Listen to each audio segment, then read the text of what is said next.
June and come home the middle of September. We may drive home every day to Hopkinton, but you know, we're here. So Where is here, Bruce? we're in Blaisdell Lake in Sutton between Bradford and New London, Yeah, nice. just above Massasauga, Yeah, which lovely. you know somewhat. I know a little bit. Yeah.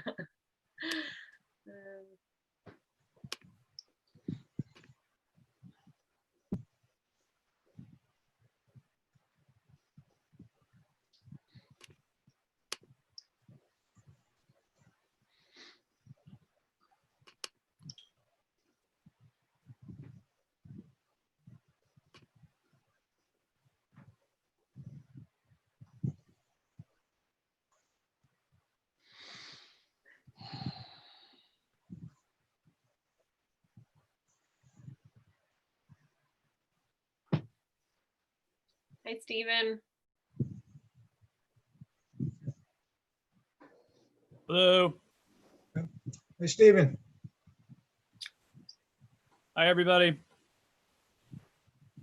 Hey, Steve. Steve, since we're not at the house and we're at the lake, would you stop and mow the lawn when you go by once a week or so? Sure, Bruce. I appreciate it. I'll leave the bill. I'll leave the bill in the mailbox. Serving your community, serving That's your right. constituents. Do you want any designs in your yard? Well, I probably would get one, wouldn't I? Right, yeah. Oh, God. Where are you right now, Bruce? We're at Blaisdell Lake up in Sutton between Oh. Bradford and New London. Nice. Listening to the rain? We had a thunderstorm last night and it almost took down a big pine about 200 yards from the camp. So Wow. Oh. we had a good storm. All right, it looks like we're all here. Jeff, where's Jeff? And Anna, hi guys. Whew. All right, 5:31. I'm gonna do my little spiel. Not on tape yet? I know, I should have thought of that. All right. As chair of the Hopkinton Select Board, due to COVID-19 coronavirus crisis, and in accordance with Governor Sununu's emergency order number 12, pursuant to Executive Order 2020-04, this board's authorized to meet electronically. Please note there's no physical location to observe and listen contemporaneously to the meeting, which was authorized pursuant to the governor's emergency order. In accordance with the emergency order, this is to confirm we are doing the following. A, providing public access to the meeting by phone with additional access by video or other means. We're using Zoom for this meeting. All members of the board have the ability to communicate contemporaneously during this meeting through Zoom, and the public has access to contemporaneously listen and, if necessary, participate in the meeting through dialing 646-558-8656, meeting ID 340-316-049, or we've provided a Zoom link to click. B, providing public notice of the necessary information for accessing the meeting. We gave notice to the public of how to access the meeting using Zoom, and instructions are provided on the Town of Hopkinton's website and the town's Facebook page.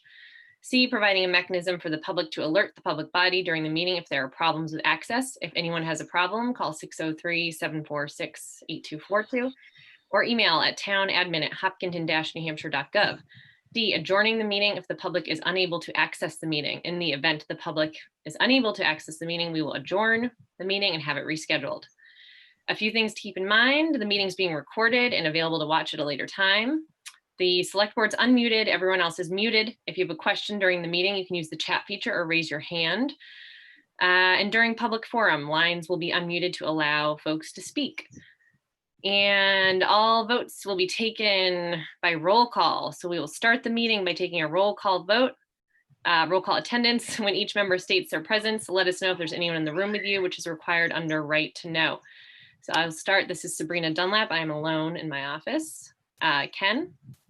Ken Traum, and I am alone. Stephen. Stephen Whitley, I'm alone in this room. Anna. Anna Wells, I am alone. And Jeff. Jeff Donahoe, also alone. All right. Thank you, everybody. So, points of pride. Sure. I'm going to share just one this week. I just want to highlight the Town Clerk Tax Collector's Office, as taxes are due this week and it's the end of the month for car registration. And it is, other than probably the end of November, this is the busiest time of year. So I want to thank them for their effort as people come and pay their taxes and register their cars and do all the things, register to vote. All those things are happening right now. Excellent.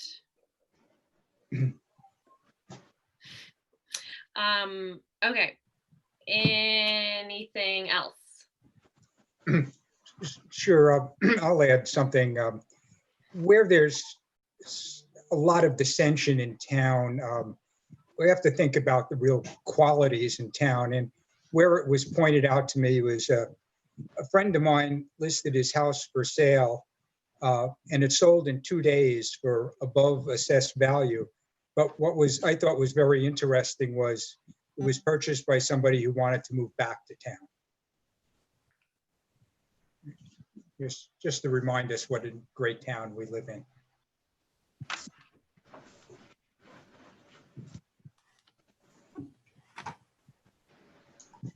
Love that. Thank you. Anything else? I have a quick one, which is a little odd, but want to thank the Hopkinton PD and DPW. Maybe there's now a speed, what do you call it? One of the signs with your speed, and it flashes when you're going to that. What is that called? Speed check on Hatfield Road. And the placement of it looks like I requested it because it's right outside my house. I did not, but I appreciate it nonetheless. And I just, for the record, wasn't me. Love those But I things. do appreciate it very much. Mm-hmm. All right. Thank you all. Next is approval of the consent agenda.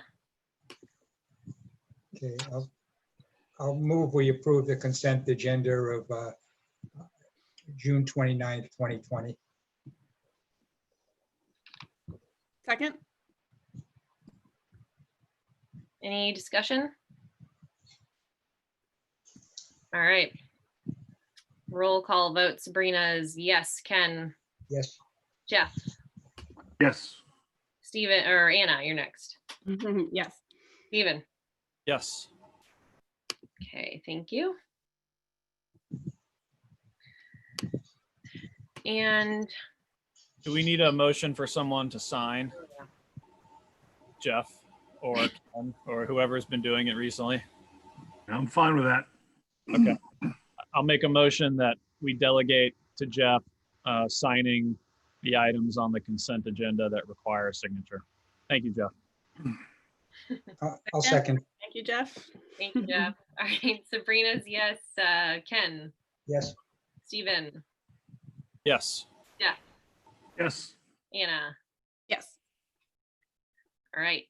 And the meeting minutes from last week, which was, what was the date?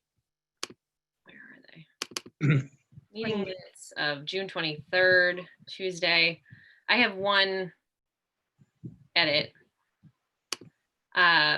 Just that I arrived actually closer to like 5:45, and I did vote on the first issue, which was the rail trail grant. I think I didn't announce myself when I logged on, so you might have missed me. So sorry about that, but Robin, sorry. Okay, But anyway, just wanted to note that. I'll move we approve the public meeting minutes of June 23rd with those corrections. Second. Was that Jeff seconding? Yes. All right. Thanks. Yes. Sabrina's yes. Ken, Yes. Stephen, Yes. Jeff, Yes. Anna. Yes. Okay, thank you. We have for administrative. That's it. All right. So on to our first appointment.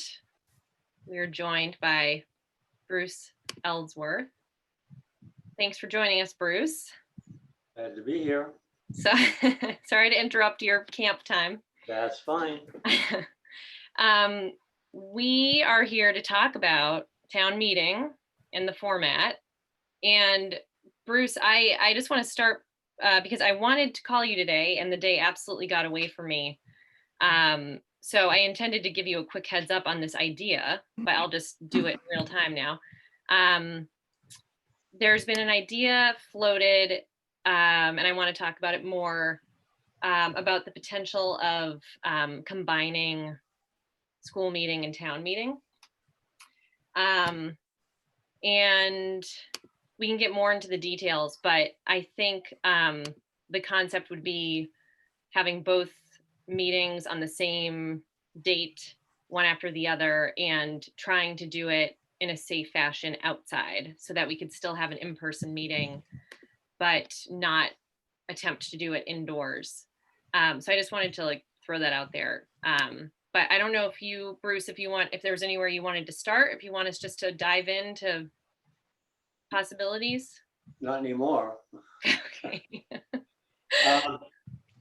I had not heard that alternative. I have from the beginning, admittedly, had a preference for a traditional type of town meeting. And so I have gone through a number of little options where we could continue to do that. I asked Neil this morning to check with Steve Chamberlain and brought up a few different options to expand the use of the building and make it a little more accessible. When I got all done with that, I went and listened to all the school meetings, both sessions, all over again. And I'm prepared to come to you tonight and recommend that we use the Zoom program. Now, I didn't do that because I wanted to, but I do think that in sympathy to the folks who really feel that health may be jeopardized and that it may just create more problems than we need to face, that's a lesser of evil. Will provide people an opportunity to maybe expand their votes and move forward. I guess I have two questions, though, and Sabrina, I'm very much open to that alternative, and I'd almost welcome that alternative to mine. May I ask you folks, have you announced yet what your budget is going to be so that we had some idea of what kind of reaction we might get, or is that not yet ready for publication? I'm Very not trying to. timely question. We're discussing that tonight. Okay, all right. But the discussion is around further reductions. So, Okay. yeah.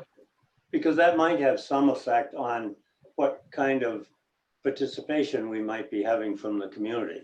Mm-hmm.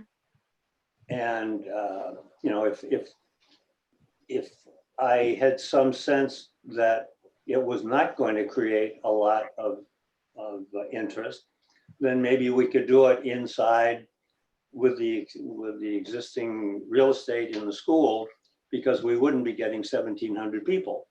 On the other hand, if there are 1,700 people who would like to speak, they deserve the right to speak, and we need to give them a forum to do that. Mm-hmm. If it would help to not make that decision tonight, if you can live with that, and we can pursue that with the school board, I'd be glad to be a part of that and contribute whatever resources we have toward it. That's kind of passing the buck to not make a decision tonight, but if you're comfortable with that, we will pursue it. Did you have a second thing you were going to say? No, that was it. Okay, well, thanks, Bruce. And yeah, I think if it's okay with people, I'll add a little more color to this idea about potentially, so Bruce, you were saying maybe we don't make a decision, but pursue this idea of doing a joint meeting and potentially using outdoor space.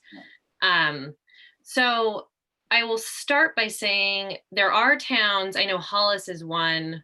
I think their population is something like 7,000.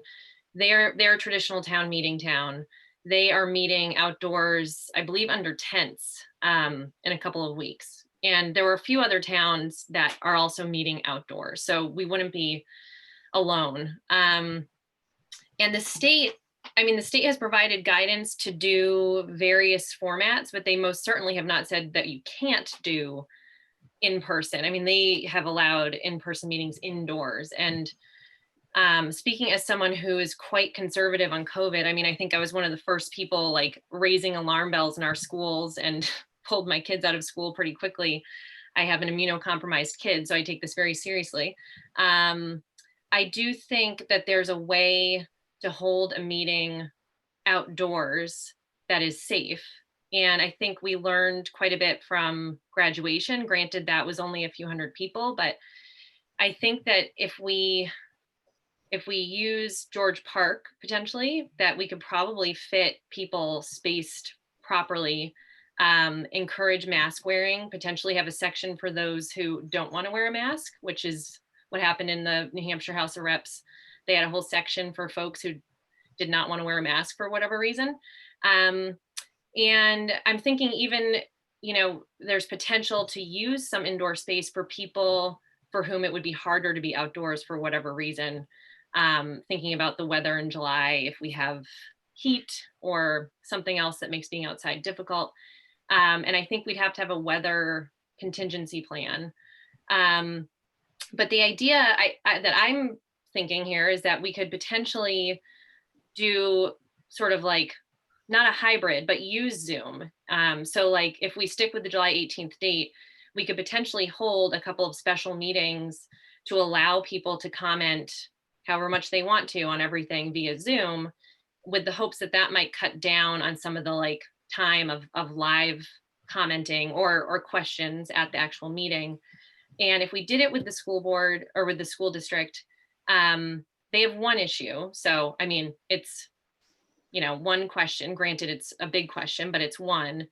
And I think, especially if we get down to a budget that is, you know, less than where we started from, I don't think anything on our agenda is going to take a huge amount of time.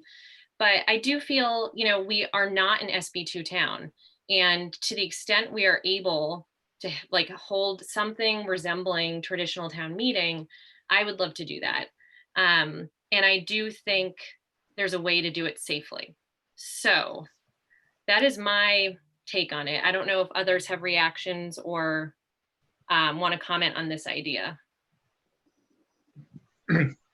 I guess from my perspective, and maybe it's from being the oldest member of the select board, I'd be very concerned about having an indoor meeting, no matter how it's structured.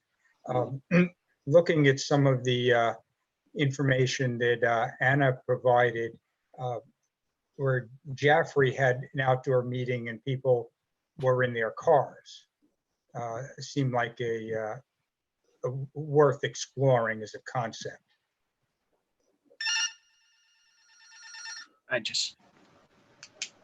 Sorry about that. Was that us? Oh, that Sorry, Gail will pick it up. Can I comment on the cars? Sure. Sounds like a drive-in movie. It's kind of like that. Enfield, if you read through, is doing a hybrid where they had tents, they're having tents on the field, but they're also broadcasting it on an FM transceiver, which is pretty easy to do. So you could have people park in the parking lot up above and be able to stay in their, some people could do that and stay in their cars if they weren't comfortable getting out, and still it could be set up. That's, I thought that was an interesting thing they had done. Yeah, that's interesting. It does feel like for those who are in a higher risk group or who are immunocompromised or whatever, that we could find a way so that they don't have to be in a field with others. But But for those who feel comfortable, I think we could set up spacing. And if people were voting as like, you know, a couple or people who are in the same household or whatever, they could be in the same little plot. But, you know, if people wore masks, people were set apart on like some sort of grid or something. And then we had an option for those who really didn't want to be among anyone, potentially in their car or some sort of indoor space at the school. But that seems like a good way to address those who have high concern around the health situation. Yeah, and I think in terms of how the vote, I mean, I think we can get around some of the issues that folks might be thinking about in terms of how do we actually vote. You know, everyone could have a green and a red card. They could hold it up. Yes, no, you know, there's a lot of ways that we can get around some of those things. If it's a ballot vote, we can have ballot takers walk between cars. I mean, there's a lot of ways I think that we can maintain adequate social distance to be safe and still have an in-person outdoor meeting. Because I think whatever we discuss tonight and talk about, I think that we agree that on like the hierarchy of riskiness, an in-person indoor meeting is the riskiest thing we could do. And so I think I'm seeing a lot of nodding. So I think we all agree that that's not really a viable possibility anymore. And so the alternatives now are what we're looking at. So I think this like hybrid model where we utilize all the technology that we have at our disposal and are able to be in person, I think is a really, really worthwhile avenue to explore. Yeah. Yeah, I just don't know where we'd park everyone. I don't think we have nearly enough parking in proximity to the school. You know, the school maybe has 175 spaces. You know, if it's anything like the school vote was, that's 1,000+ cars. And, you know, you don't want to get to a situation of, I wasn't able to vote because I couldn't get my car in. And so, you know, that's the thing that scares me the most.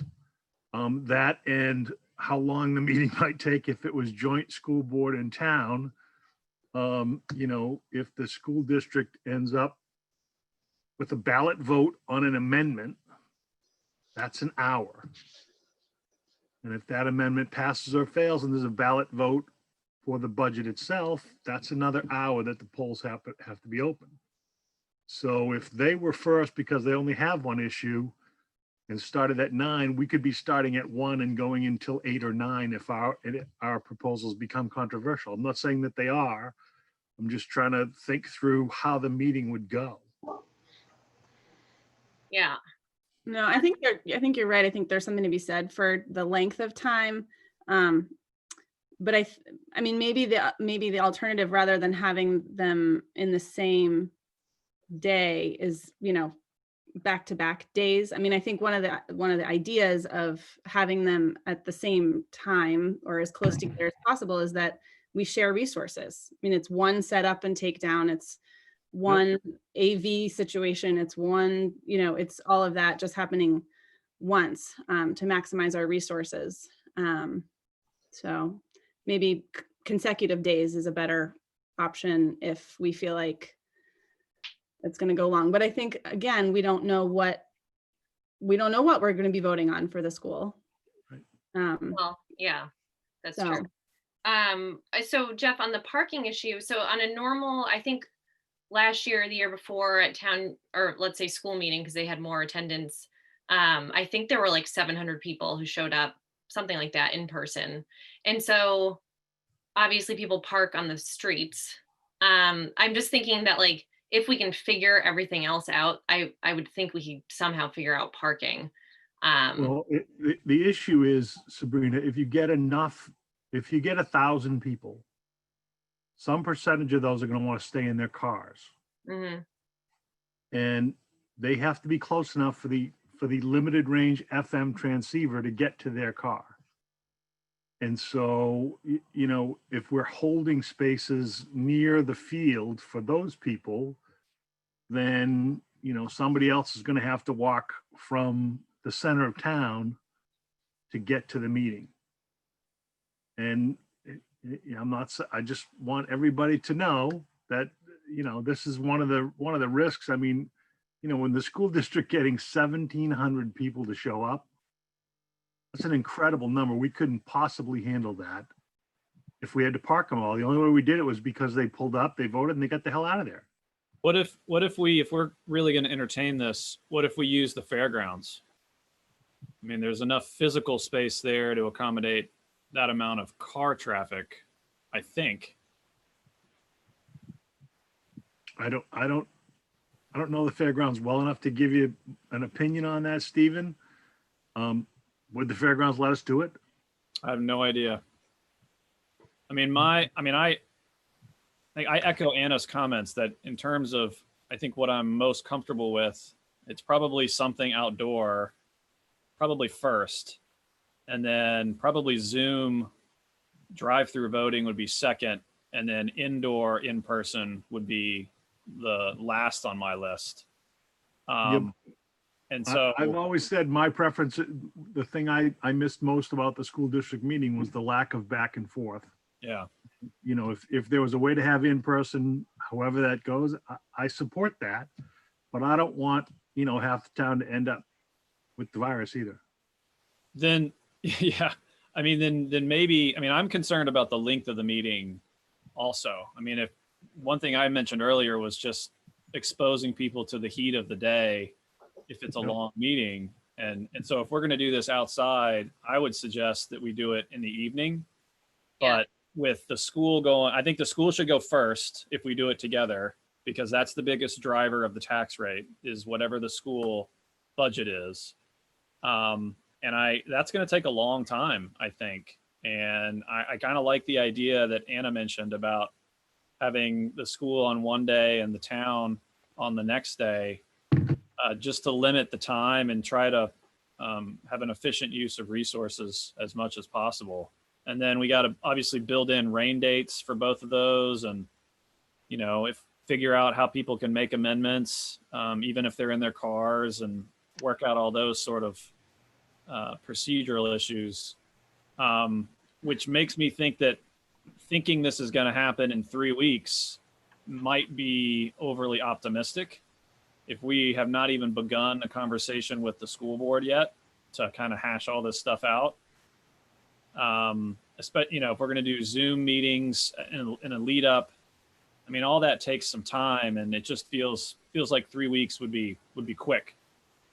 Right. So the date is something else I wanted to talk about, because I don't recall exactly how we landed on July 18th, but I don't think there would be a problem with us pushing it out a little more if we were to go forward with is that right, Bruce? Or was there? Yes. Okay. Yeah, Sabrina, do you know what the schedule for the school board is? Are they going to have another Zoom meeting prior to the, what is August something? Yeah, it's August 15th is the voting day, but they still have not determined format. And I think it's August 12th, which is, I don't know what day of the week that is, like a Tuesday or Wednesday would be some sort of like, you know, a Zoom meeting of some sort.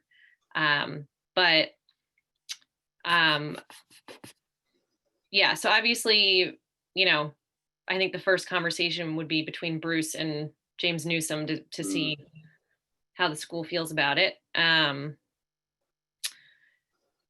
But if we were to pursue this, I think we would probably have to move it from July 18th, because I agree, Stephen.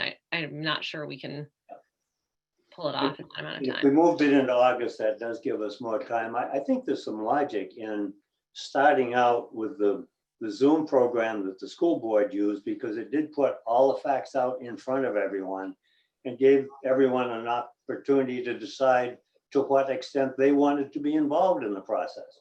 Mhm.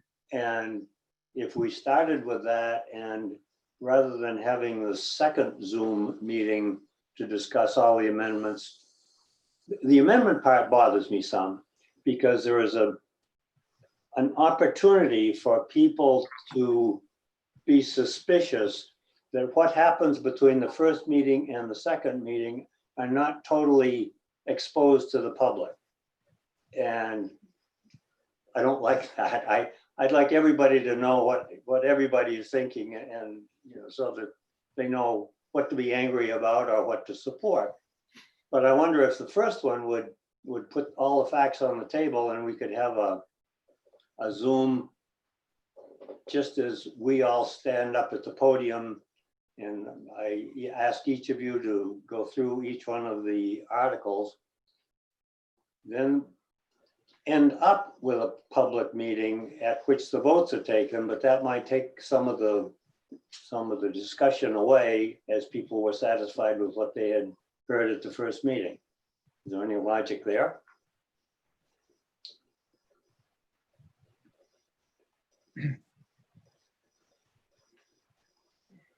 I think so. I mean, that to me makes sense. If we want to compress the amount of time that people are going to be doing whatever this meeting looks like, then trying to get some of the discussion out front during the lead up seems to make sense.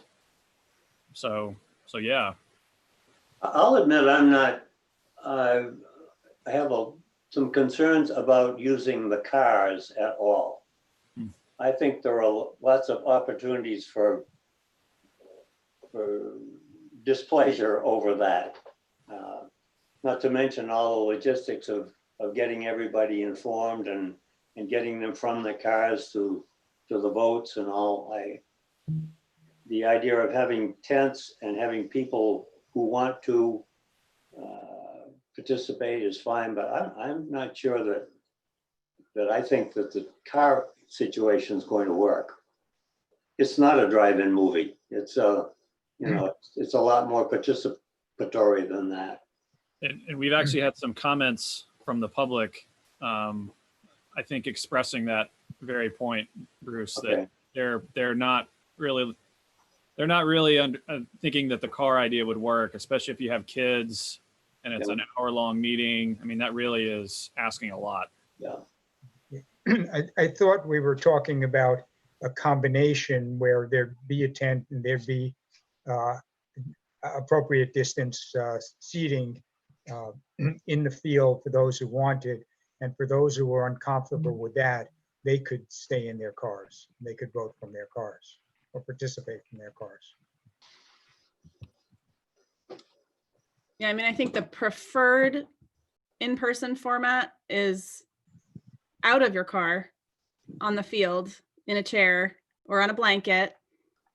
And then for those who need to be in their bubble of the car, there will be allowances for that. So I think the cars are a secondary option. That's how I'm seeing it. If you're amenable to moving it into the August timeframe that the school is using, then why don't you just put all that onus of detail on us, on Jim and Neil and me, and make us come back to you with a better proposal than asking you to come up with all the details here tonight. You don't deserve that. I mean, we owe you more than that. Kind of you, Bruce. I won't say no to that. We're not owed anything, but yes, thank you. And we can come back at your next meeting, as long as we've pushed it off away from what are we, July 18th. Yeah. A couple of procedural type questions. The first is, could we hold a meeting on a Sunday? Why? If we wanted to go Huh? back-to-back days as Oh, I opposed see to, what you mean. Hmm. They're like a state law prohibiting I mean, it could be a Friday evening and a Saturday evening. True. Doesn't I know mean- there's a state law that says you can't postpone to a Sunday. There may also be one that says you can't hold on a Sunday. So I would, Aren't we that may not be technically feasible. postponed? We're I- technically postponing anyway, right? That's So- true. I'd recommend against using a Sunday. just on Friday principle. night is, I mean, nothing's ideal, but I know some towns have their traditional meetings on Friday nights. I think Hopkinton used to have it on a, Right, Mm. under normal times. yeah, in normal times. So I think Friday night should be on the table. Okay. Okay, my second question is, and I guess it's more for Neil. What happens if our, our budget is, well, I guess if it's a meeting, it will have a budget pass. So that's not a problem. Okay. Because we don't have a default budget and taxes have to go out for September 1. My only caution would be on cost. If we're getting tents and sound systems and other things and it rains for 3 or 4 days, we're gonna pay for that stuff for a full week until the next opportunity to have the meetings. And if it rains again on Friday and Saturday, we'll be broke. I thought those kind of costs would be paid by federal stimulus grants. I think those fit under the requirements for that, for grants that are out there. How much have we gotten from the feds, Neil, of what we're allocated? You know Um, that? Our Gopher grant is we can have up to $132,000. And do you know how much we've gotten reimbursed for so far? We're not in, we're just finishing this month. I don't think we've hit 25,000 at the most. I don't think it's even that high. I have a really big tent. You have to have multiple. How many did they put in Durgan Arena, do you know? Is that larger than the gymnasium? I believe it is. I think And so. if you took the gymnasium and the cafeteria and the dining area and the auditorium, that was what I was originally going to propose to you all, that we could split them up. Those who, we have lots of people who don't speak, and they might be willing to sit in another area and maintain their separation and watch on the TV screens, have a monitor in each room. And if you spread them around in 4 or 5 different buildings and maybe even, 4 or 5 different rooms, and even including some classrooms, then we could do it inside. But it's still an inside atmosphere, and that may not satisfy some people. Well, no matter what we do, some people will not be satisfied. So we That's should be true. clear about that, despite our best efforts. But yeah, I'm wondering, I didn't have a chance to do more digging on Hollis, but I'm wondering what they're doing for tents. Since they are Had their meeting. they already had it. I think their meeting was the 20th. I'm looking back at my Hollis. And I think they weren't, some were under tents. I think the head table, there were pictures on their website. Yeah. The head table was not.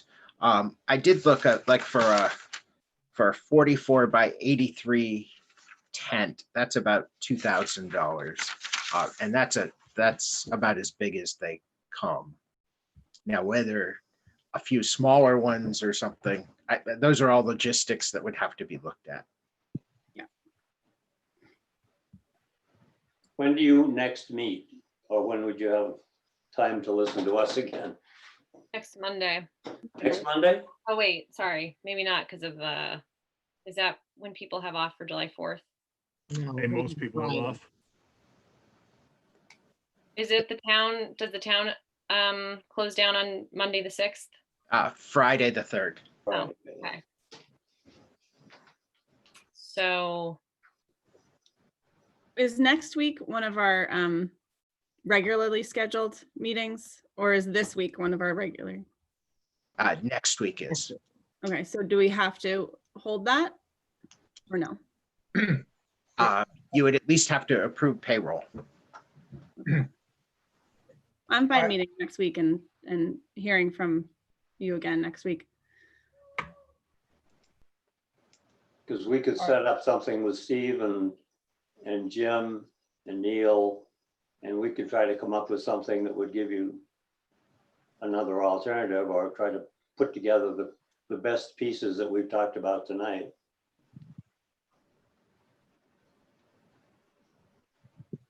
No matter what, it sounds like we're postponing the date that we had recently picked. And that goes, I guess, to probably the most important question of all. Can you survive by continuing to drag this out longer? When I Budget say- early. When I say survive, I mean, can you press your own budget out and continue to operate? Neil, sorry, Bruce, I'm just gonna interrupt for a sec. Sure. Can I just ask that people use the chat to let us know if they're having issues hearing and save comments for public comment? I don't necessarily want to disable in case people have, It's very distracting.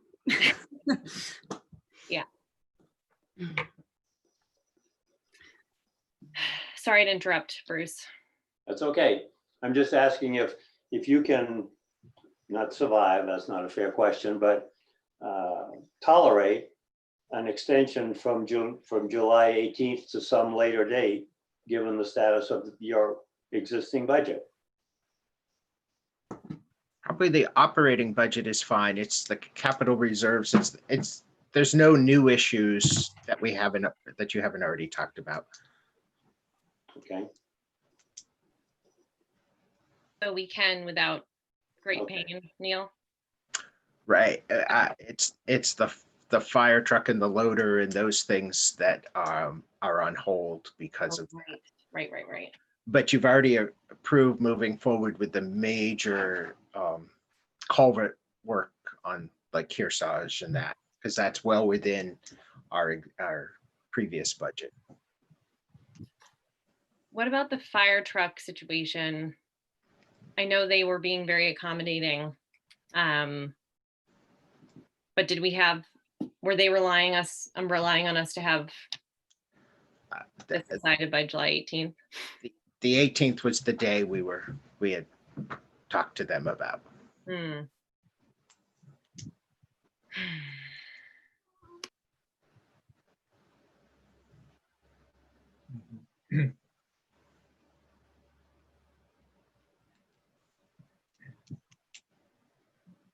well, my offer stands. If that would help you all, we'll come back to see you next Monday night. If you don't mind waiting a week. Are you guys, Bruce, or can I suggest that you guys, and maybe you need Neil to do it, or maybe even one of us, to reach out to the fairgrounds and just see their willingness to allow these meetings to take place there? Mhm. Because I just don't know what you guys are going to come back with in terms of the physical area outside you need to accommodate everyone. And neither do I. Right. We So- But we could look into that probably during the week and have something back to you at the next meeting. okay. Thank you. But if we're delaying till the next meeting, I just want to make sure that we are agreeing that we're delaying the meeting from July 18th. And that's probably a decision that we ought to make tonight. I think so. I will suggest to you that we delay the meeting until after July 18th to an undetermined date at this time, as we consider all the other options available to us, both in conjunction with and without the school board involvement. Neil, can you remind us where we left the fire truck? We had made a interest payment to them, and the intent was that would get us through till the 18th. So we haven't really had any discussion with them beyond the 18th. And what was the amount of that interest payment? 3,300. Okay. And that was a month? That was. All right. So maybe they would be willing to go another month if we were okay paying another month's interest. We could certainly ask them that. I mean, I don't want to let $3,000 and the fire truck company force the town to hold a meeting that we're not ready to hold, but just want to understand what the impact of the delay may be.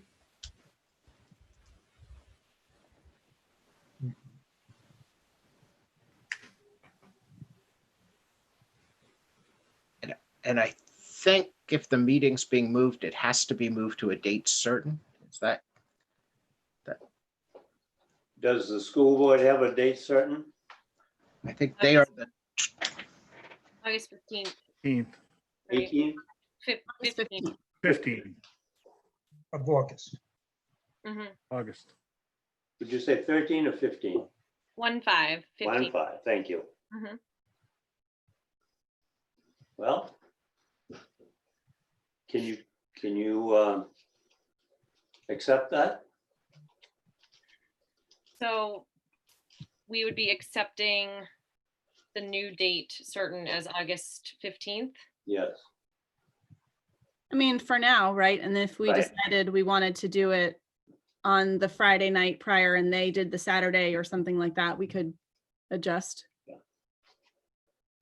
It'd be a really fun way to spend my birthday on August 14th. Oh, lovely. or I would think if we met and everything came together, we could move it forward too, if that worked too. Right. I'm just looking at the calendar too. I mean, the 7th and 8th of August, the 31st of, is that right? Yeah, 31st of July and 1st of August are options. So, yeah. Then you're getting into my birthday. And mine. Hey. Oh, man. So in the event that we cannot come up with a way to make this idea work, if we needed to do drive-through voting, we would need, I'm just trying to think of how much lead time we would need if we had to pivot.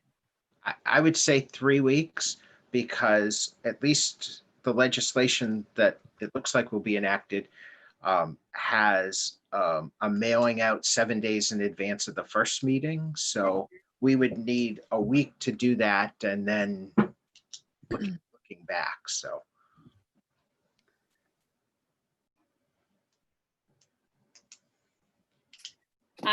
And I suppose, I mean, if we did drive through in August, we could still potentially share a date to save people from killing 2 weekends and just have 2 separate ballots.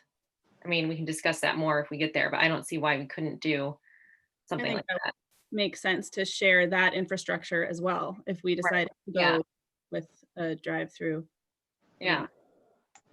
Well, is this school committed to doing it in person, or are they still figuring out what they want to do? I don't think they know. I haven't talked to James Newsom directly, but I think they're open to further discussion.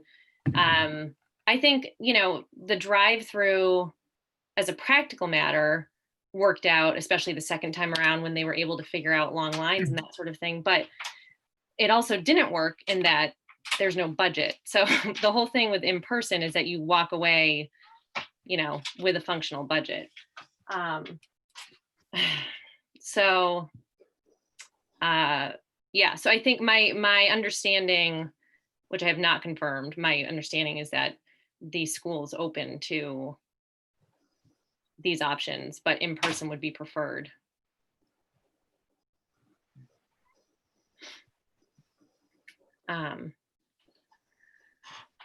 Sorry, I just had a crying child enter my office. Okay, so we can say yes, we're gonna move, at least for now, to August. It gives Bruce a chance to connect with James Newsom and come back next week to talk to us. And if we want to move our date back up, we can.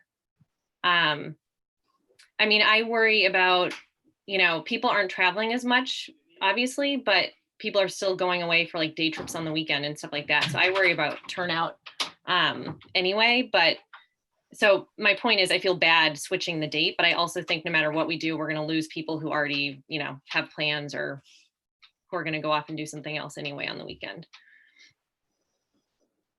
Yeah, I can see advantages and disadvantages of combining the two meetings. So I'm not going into this meeting with any predetermined preferences. I still think there is benefit to keeping us all together, just the towns and keeping the schools separate, so that they can focus on one and the other. But there may be some advantages to the townspeople to only have to come in and do this once. So Yeah, I agree with that. we'll come back to you next Monday night if that's okay with you.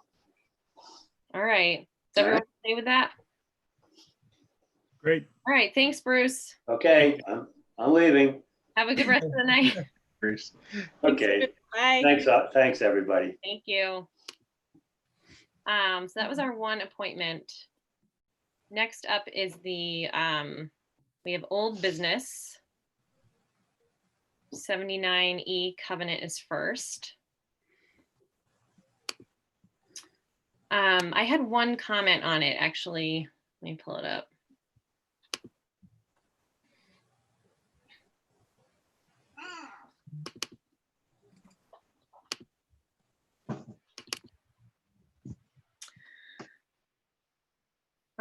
There was one, let's see, part near the bottom. Oh, And I probably just covered yours up, didn't I? that's all right. If you Sorry. scroll down, keep going down. I have it noted as Roman 4, but oh yeah, under release. Okay, so under 4, it says penalty shall be assessed in accordance with paragraph 1A above, and I didn't know what that was cross-referencing. I didn't actually think I saw a 1A or penalties discussed.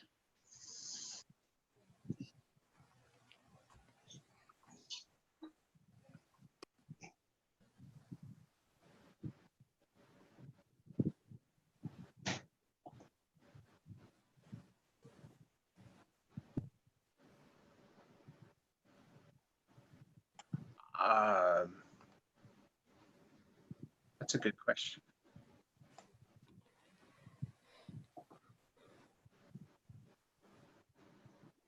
So we should add in I think the penalties are your tax break goes away, but that something must have gotten changed in there.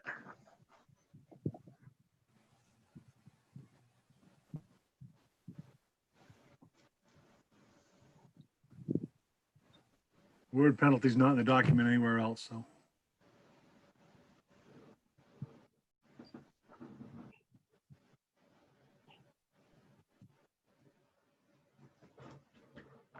We'll fix that. Thing is, I think the comments in red were from Jeff. Yep. On this.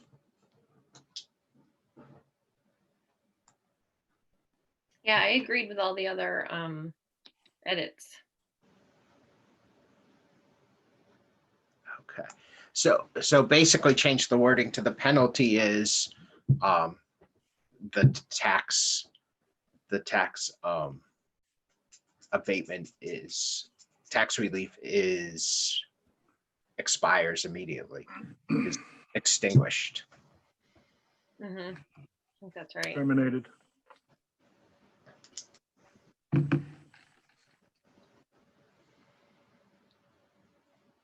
And there's another spot where it says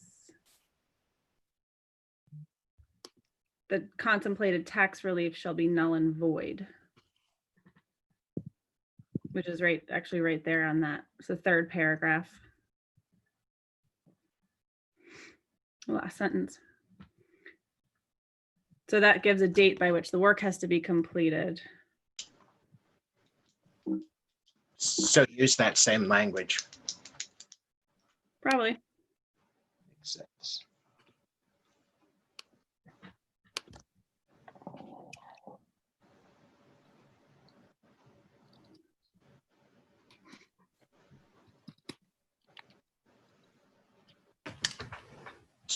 So if, with that change, you're basically okay with this, I can approach John and make sure, because he hasn't seen this yet, to see if he has any comment, if that makes sense. And then bring back a final document to the next meeting.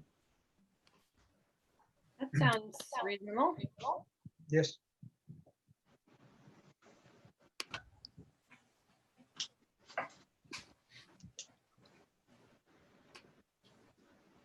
Okay. Thanks, Neil.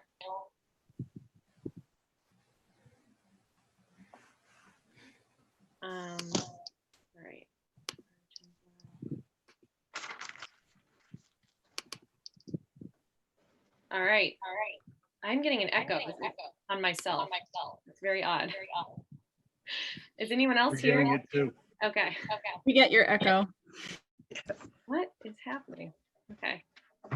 Better now. Test. Okay. Thanks. Sorry. All right. So we're moving on to the next topic, which is the budget.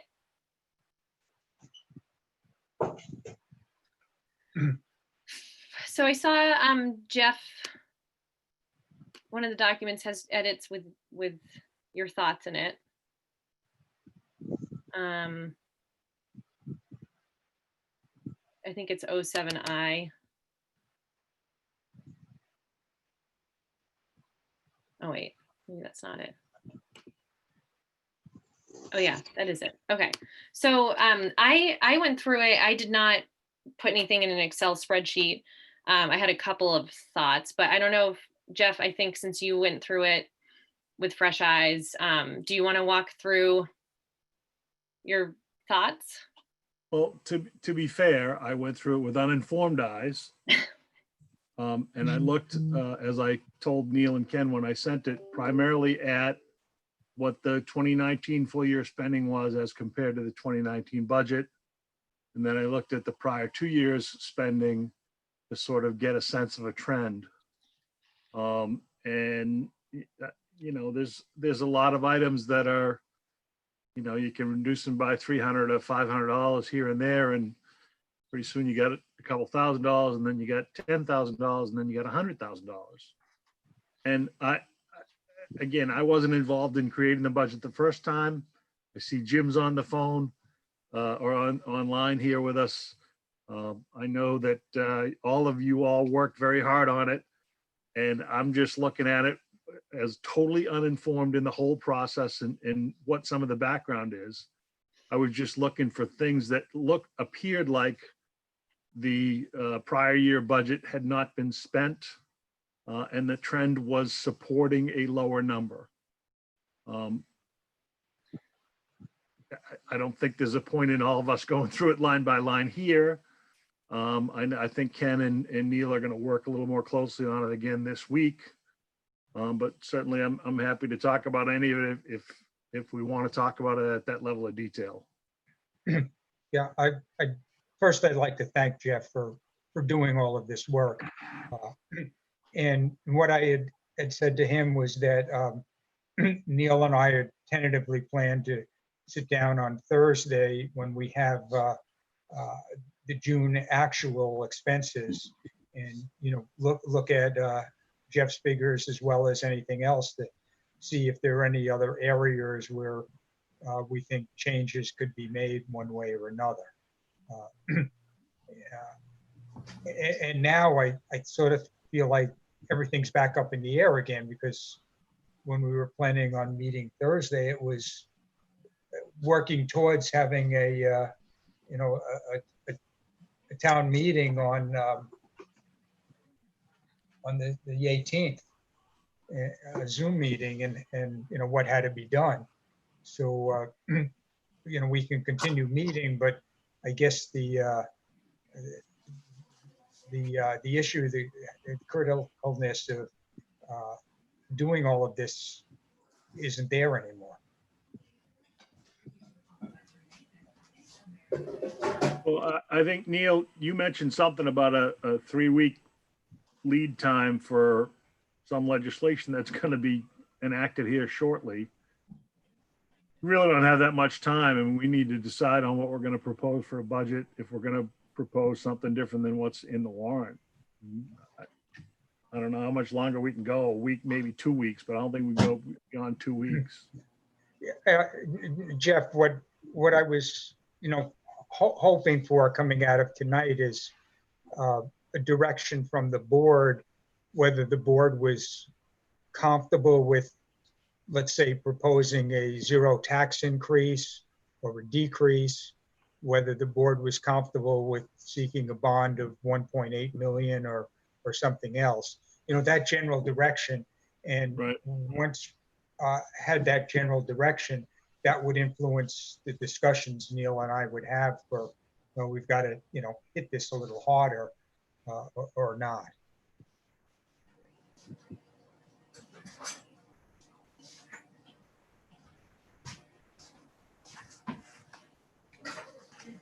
Do we want to wrap in the bond to this conversation or deal with that separately?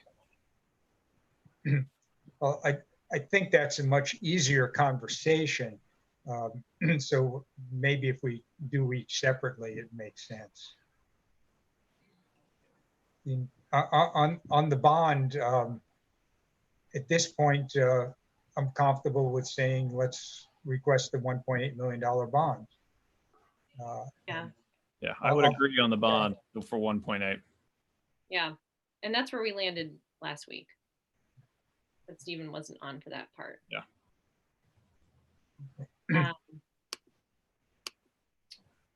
Do we need to codify that in some sort of a motion and a vote, or do we not? I have no idea. We didn't vote on it last week officially because if we change it, then we'll have to vote on it to put it on the warrant changed, right, Neil? Isn't that what you said last week? Right. Some depends on the format. If it's a live meeting, then you would just vote that this is what the board's going to support. If it's a Zoom meeting, it would be different because it would be an amendment. Okay. And because we have a budget committee meeting in 9 days, I'd be looking for some direction from our board on, am I seeking input from the budget committee? Am I just telling them where the select board is at, or just what process you'd like me to follow? And that may be based on what we decide on next Monday.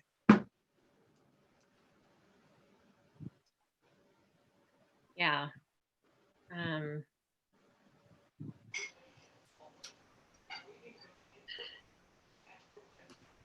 So Ken, do you need that?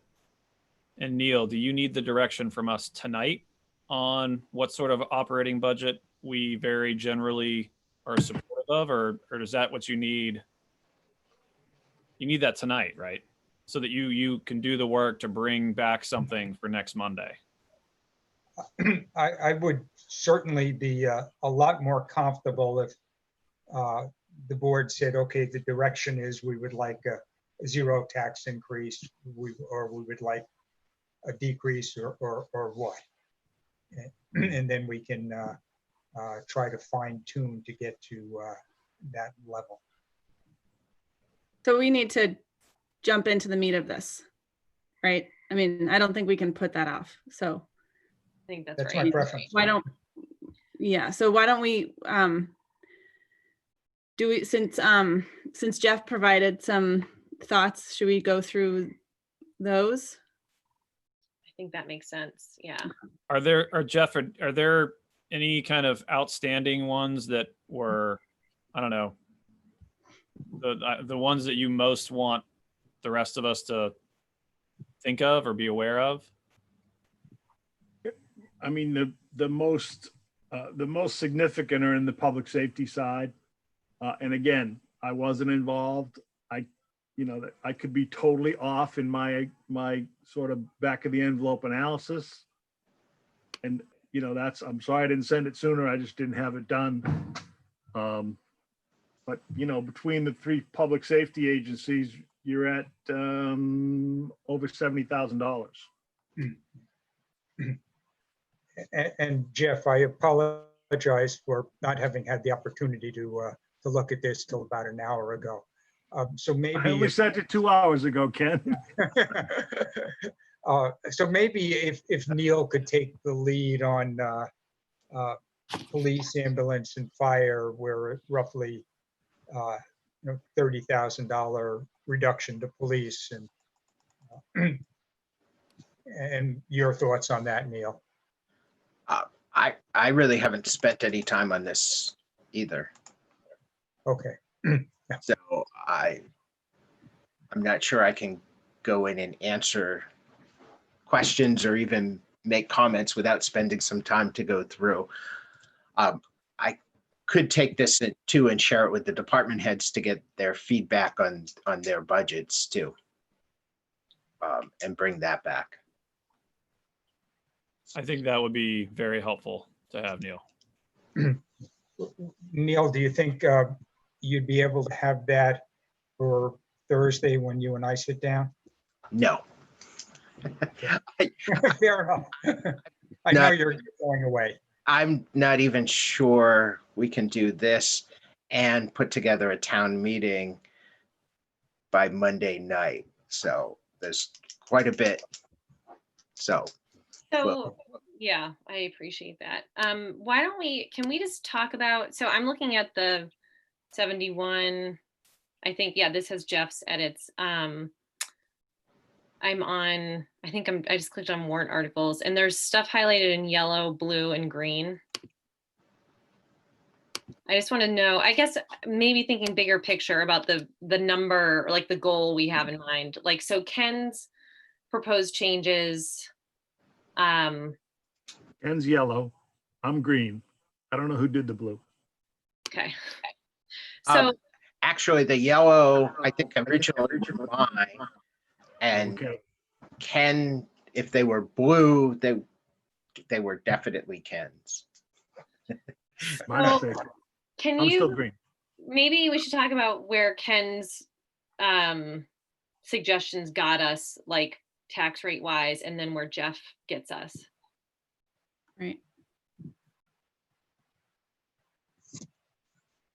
Sure, and I believe that, we'll call it my changes would have gotten us to roughly a 0 tax increase Okay. on the total.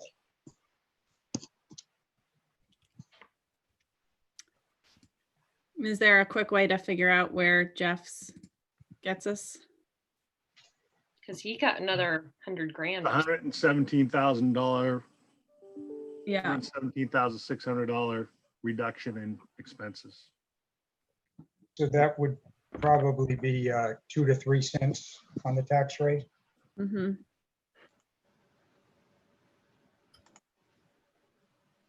Right. If we go with No, this one, we can make changes within this. So it was 117 off the operating budget. Yep, 117,600.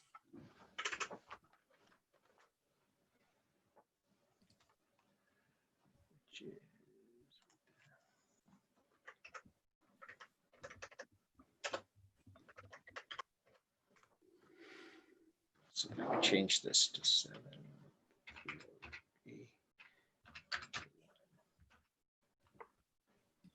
So that actually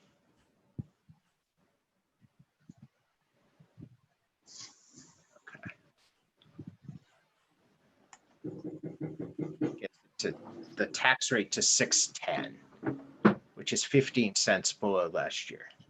Hey, but before you go too far, Neil, I just want to make sure that we're not double counting the sewer, that the sewer may be part of that reduction. Oh, good point. Yeah, because those are separated here. Yeah. Sewer is 6,000, so add back.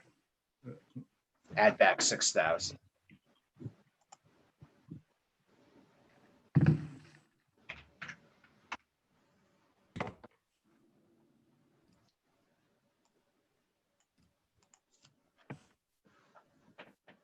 So the bottom line is the amount to be raised by taxes decreases by 48,000 or 14 cents. 14, okay.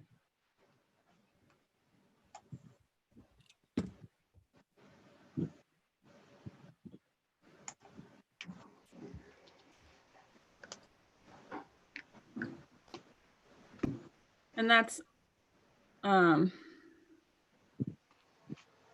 operating budget only. And then there's additional reductions in a couple of CRFs. There's one in the ambulance CRF and the library buildings and grounds.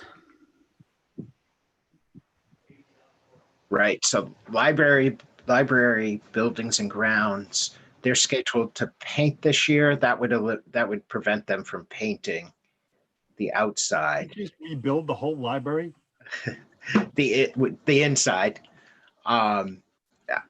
Just that's what why those were in there. And ambulance, we can certainly change. We're also Warner and Webster pay a portion of that, so there would be a little hit on income, but not significant.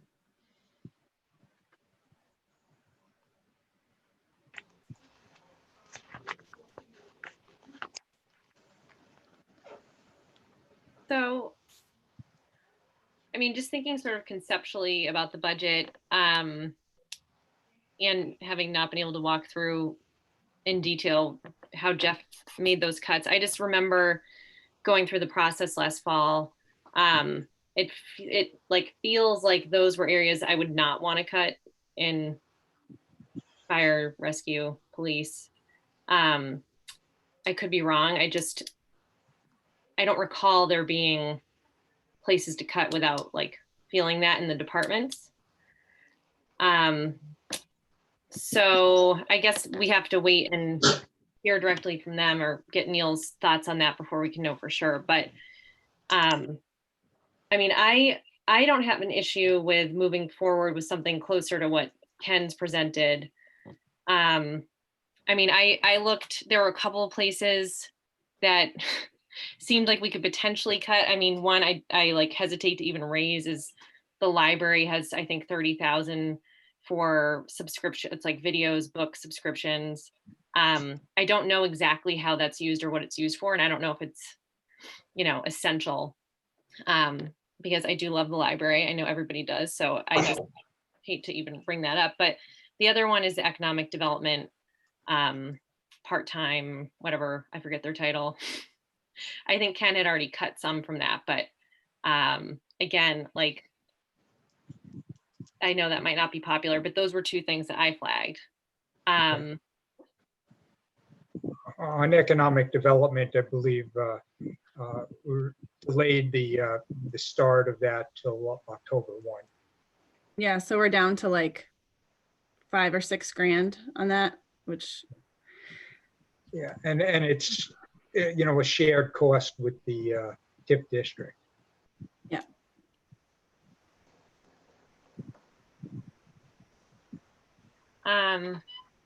Okay, so that's not very helpful. It's not a lot of money, and it's also something that Right. we're gonna, for the benefit that we'll get from having that position on board, $5 grand feels like. Yeah, no, I hear you. I mean, at some point we get to a place where the tax relief is relatively minimal, but the pain felt is real, I think, to our departments. So, I mean, that's why I tend to land closer to Ken. But that being said, I mean, I don't know if there were chunks to be cut from fire and rescue. I don't recall there being, but.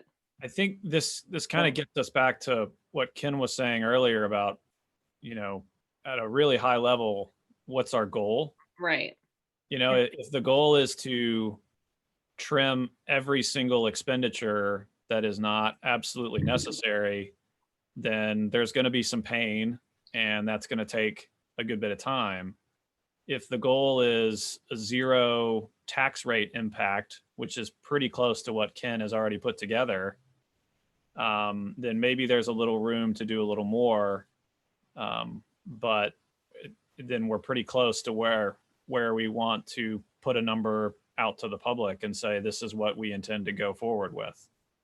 And so Okay. I think we need to figure out as best we can what we're willing to stomach Because I think it's making a job harder for Ken and Neil and Jeff and, you know, everyone that's looked at this and put a lot of work in already.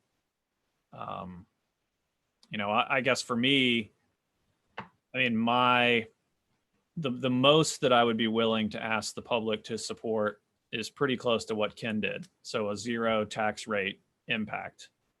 I think that is something that we can bring to the public because we have already identified some reductions and some increases in revenue, you know, to be transparent about it.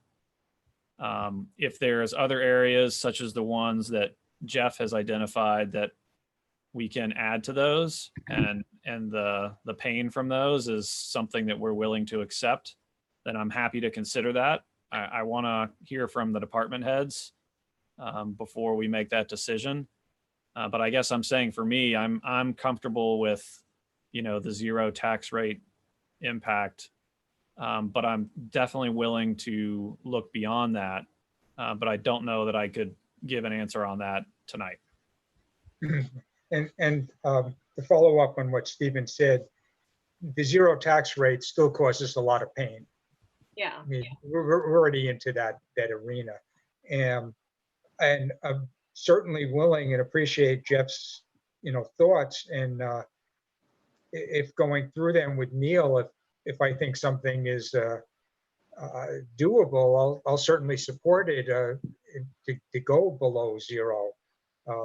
But I just don't know yet. I think on the police and I think where Jeff is showing a number, it's because of vacancies during last year, and that the pay increase came during the year. And we're in effect Let me just give you annualizing two it. in a quick stream. examples. Two quick Come again? examples. And, you know, the police in this town do a tremendous job. We have them budgeted for $23,600 in overtime. They've never spent more than $8,400 in the past 5 years, 3 years. So budgeting them at 24,000 when they've never gone past 8,400 is crazy. We have Okay, training. We have training for $9,500. They've never spent more than $4,200. And so, you know, I mean, I support them. I want them to be trained. I want them to be safe. I want the town to be safe. But, you know, that's the kind of difference. That's 2.5 times what they've spent. And so those are the areas where, and again, all I did was look at the trend, what they spent last year versus what the budget is. And it seems to be over budgeted. I could easily be wrong. I wasn't involved in the creation. You know, it's just the stuff that jumped out at me. Okay, and Jeff, I'm not saying you're wrong. I'm just saying we have to look at it, you know, look at what's happened this year and understand why things are the way they are. But you may be perfectly right. Yeah, and I mean, Neil, do you remember, I can't remember back to last fall, the details, if there is a reason for the overtime time number? Like, was there something with personnel? Okay. Because yeah, I mean, I think sometimes we look at the numbers, and especially for you, Jeff, since you weren't part of the process in the fall. Often there is a story behind, you know, something that appears to be off. But I mean, and I'm not saying you're wrong either. It could very well be that we've over budgeted, but sometimes there are personnel issues, as Ken mentioned, or other factors that you can't tell just by looking at the numbers. Yep. But yeah, so that's why, because I can't remember the overtime. I can't remember if there was something behind that. But if those are places where we've over budgeted for a couple of years, then I think it's definitely worth looking into. So I said I'm landing closer to Ken's number. Stephen echoed. I think Stephen and I are on a very similar page. Anna, where do you land? Yeah, I think, I mean, I mean, I guess I see Jeff's point that if we've had those lines over budgeted for a couple of years, then maybe it makes sense to look at them. And I think, but I also, it's funny because I'm looking at those numbers and thinking, well, gee, we would have flagged that back in November or January, or if there was, if there was not a reason why they were where they are, I feel like we must have received some explanation for them. And I mean, not terribly embarrassed, but slightly, because nobody can remember, but I can't remember what that reason was. And so I do think that we owe it to our department heads and our departments, all our employees, to go, if we see some, like, I think both of those things that Jeff flagged are really worth having a conversation with the chief about. So I think let's take them to the department heads and see what the reaction is. And I think, I think everybody understands the financial situation, the economic situation that everybody is in right now, and that, they're human beings too, and they'll understand if we decide that we need to reduce their budget in a reasonable way by a certain amount. So if we can do that and come back and we can get below a 0% tax increase, then that's great. I also, though, think that a 0% tax increase is a 100% reasonable goal. I don't think that we needed to have a goal less than that. I think I think Ken and Neil and I think did an amazing job getting us to that 0% tax increase as it is. So if we talk to our department heads and these reductions don't make sense for them, then I'm okay leaving it where it is. So that's.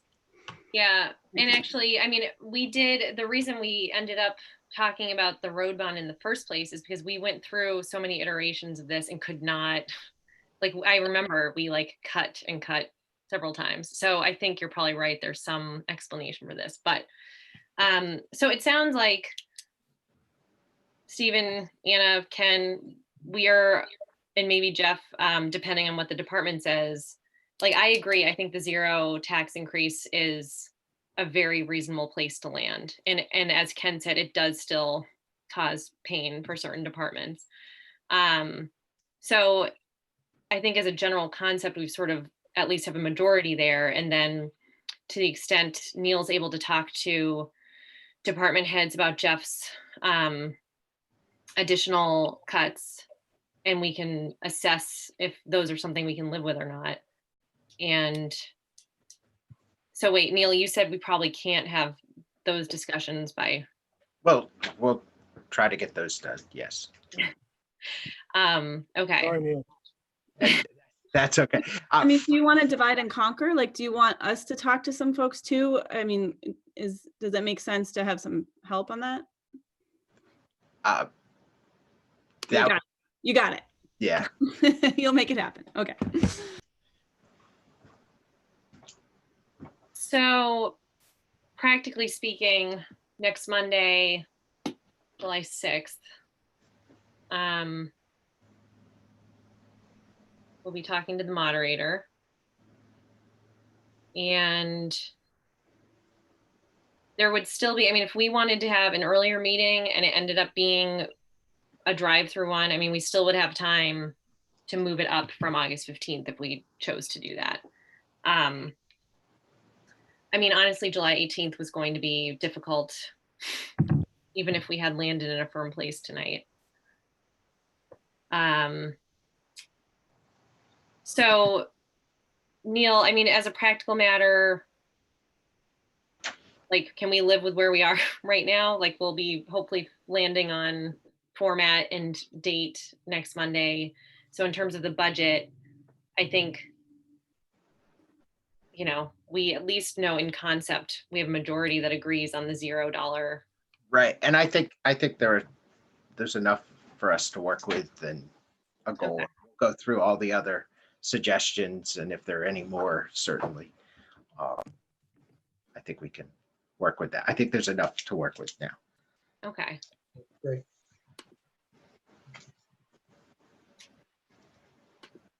Are folks ready to move on from budget?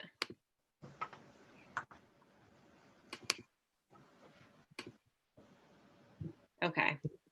Thank you, everyone who's continued to look at that. We have road bond proposal next. I think we covered that. Yeah. So we agreed on 1.8. We're all still good with that. Okay. All right. 2020 town meeting warrant review. You may not want to do that too. I thought there might be a format by the time you got here, looking at all of that. So you could probably postpone that now. So Neil, as a practical matter, like depending on where we land next week, we just have to review the warrant and take new votes on. If there's any changes you want to make, but on any other warrant articles besides the budget and the bond. Okay. And Brittany, do we know? I mean, I'm assuming that Jim is not going to come back and present any of the articles his name was attached to. I haven't asked him to Okay. verify, and he's gone. But I was looking at my notes from when we divvied them up, and he had, I think he. Oh, he had SB2. He had SB2. Oh, I thought. No, Steve- I don't think he did. No, I had SB2. Yeah. He had okay. FB2. I think he had the land use. Yeah, I have Jim next to the land use change tax one. Thought he was doing the operating budget and 10. I had all the dollar ones. okay. Actually, it was anticipated that Ken would have had his surgery and not at town meeting. So That's Jim, Let me back up. when we originally, I'm thinking I might as well have another surgery. Once we can decide what date it's going to be. Okay, so it actually looks like Jim made it out with just the land use, and I don't remember the zoning amendments. Was that going to be Anna? Because she was on the. There's We no, put it on those already. there's no discussion on those. Those They- all Oh, passed. right. Sorry, my bad. That's right. They're on my old notes. Sorry about that. Okay, so I actually think in terms of like presenting, we all are, where we were. One of us will have to take land use change tax, but. And Ken, you have to be there to present on the budget. I can see my other hips causing me trouble. Okay, so we will also take that up once we know what we're doing next week. Okay, so we have new business. Well, I should raise one thing about the warrant, which is that I've had a couple of conversations with people about and we probably don't want to discuss it now. We may want to put it on the agenda for next week, maybe. I've had a couple conversations with people about the asset limits for the elderly exemption and the other one, the handicap exemption, the disabled exemption. Folks questioning the asset limit at 150 and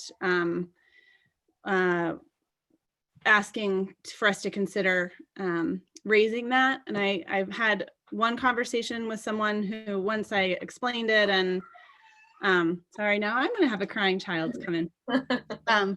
Once I explained it and we discussed that there also is the deferral and other mechanisms, that person was appeased at, 150 was okay. But there's another person who still is concerned that 150 is too low. I think that we did have conversation about it. I've thought about it a lot since then. And there are a lot of factors that make me think that 150 is still probably appropriate, but I do want to bring it to you all, and we could have a conversation if you want at some point about, and maybe it's not for this year, maybe it's for next year, but but maybe so anyway, I wanted to flag that for you and think of it so that we can think about whether 150 is still makes sense, or if we do want to think about raising it. Yeah, thanks for flagging that. I mean, maybe we can talk about that when we revisit the warrant, but I do just quickly, I think we did land in a very reasonable spot because as I recall, we were kind of like right in the middle of where comparable towns were. And, you know, people need to remember that these things, the elderly and disability exemptions do mean that, you know, we have to offset that with other people's taxes. So it's not like just free money floating around, as important as they are, which they are. But I do think that that balances the argument for maybe keeping it where we landed. Yeah, and as Anna said, it can be changed, next year. Right.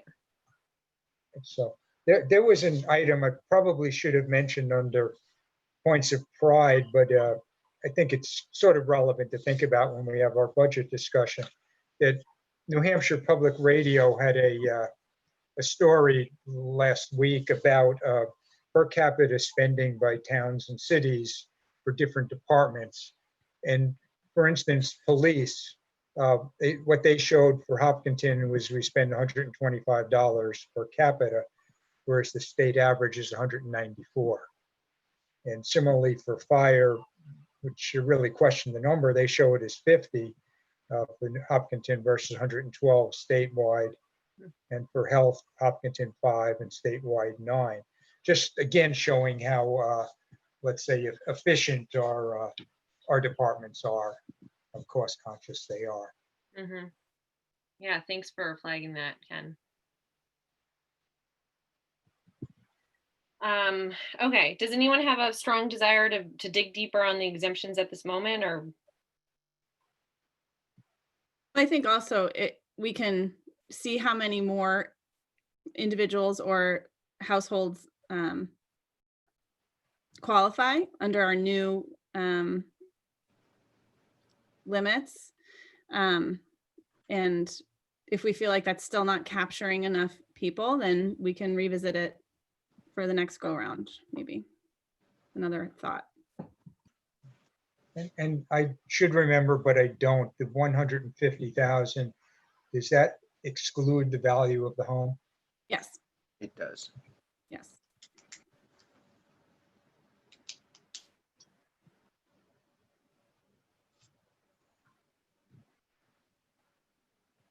All right, well, yeah, let's see. I mean, if we get other comments and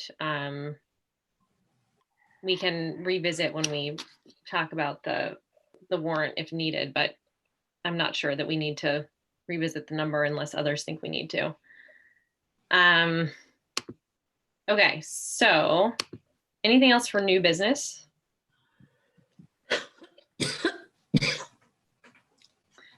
Okay, then how about town administrator updates? Sure, I'll do these quickly. The rail trail application, which you discussed last week, went in last Friday, so that has been submitted. I'll be here half a day tomorrow and off on Wednesday. It is finally time to move my freshman daughter out of her dorm, which she hasn't been to since March. So we'll Oh, man. Ithaca. And taxes are due on Wednesday. We're anxious to see how that's going. It seems like money's coming in relatively normally, but we'll look at that. So and the rest of the week, I'll be working on 2020 budgets and town meeting because the things that never end this year. So yes, and always a point of pride is how hard Neil's working through all of this, and thank you for going above and beyond with everything. I know we create more work for you every single meeting. that is okay. That's your job and my job to do it. So All right. Okay, so we can move on to public forum. So we will, I guess, looks like there's 2 phone call-ins. I don't know if you want to unmute them to give them a chance. sure, I think And then if others want to raise their hand, so. The 2 phones are unmuted now if they would like to. and if people speak, if you could just say your name and your address to talk. We have an 802 number, talking permitted. I don't know if you'd like to talk. I will take that as a no. There's a 650 number, talking permitted. Hello, this is Dennis Goddard over on Pennacook, Pennacook and Briar Hill. Thanks for recognizing me. So I'd like to thank the town moderator for his very prudent, if begrudging, recommendation to use Zoom for the town meeting. I do feel that really no matter how it's structured, an in-person meeting of nearly 2,000 people is going to be more risk than many peoples of the community are going to be willing to take. In particular, of course, I'm thinking about the elderly, the infirm, and those of us who know people in town younger than themselves who have contacted COVID and are unlikely to ever be fully recovered from the experience. So I'd question what could possibly be gained by holding this particular meeting in person that could possibly offset the disenfranchisement that at least some people would have. We've kind of already crossed the Rubicon. We've had the school meeting and we've demonstrated that we can do these critical civic functions online and with a drive-through vote. The world's complicated enough right now. Keep it simple. Do it that way again. Thank you. Thanks, Thanks, Dennis. Dennis. Can I just quickly just make one comment on that, which is that I think Brini mentioned this before, that logistically, yes, the drive-through voting worked, but we don't have a budget. We don't have a school budget. And I think it's, weighing the risks of ending up without a budget and doing everything. Are you actually going to weigh the risks of not having a budget against people being disenfranchised because they're very realistically and rightly scared to vote? And frankly, I don't like the tone I've heard in this meeting, treating those who are, in my opinion, smart enough not to gather in large groups as some kind of group of people that have to be dealt with as, oh, unfortunately, we also got to cater to them. Please, no. Thank you. And Dennis, I would just say, did not mean to have that tone, just thinking realistically about people for whom it would be difficult to be gathered, even if in a field. And, I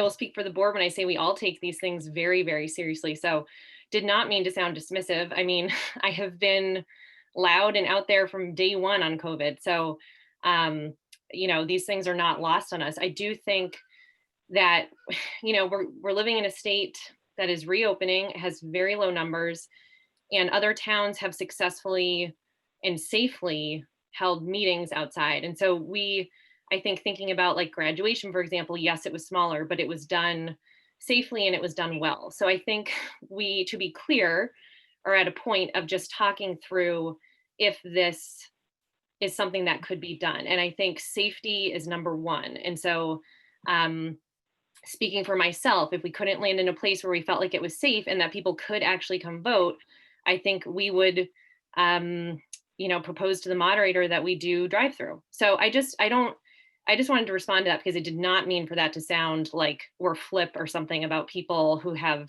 compromised immune systems or high risk factors at all. So, I mean, I have a kid. I've heard very distinctly that a factor in the decision was that there's no budget.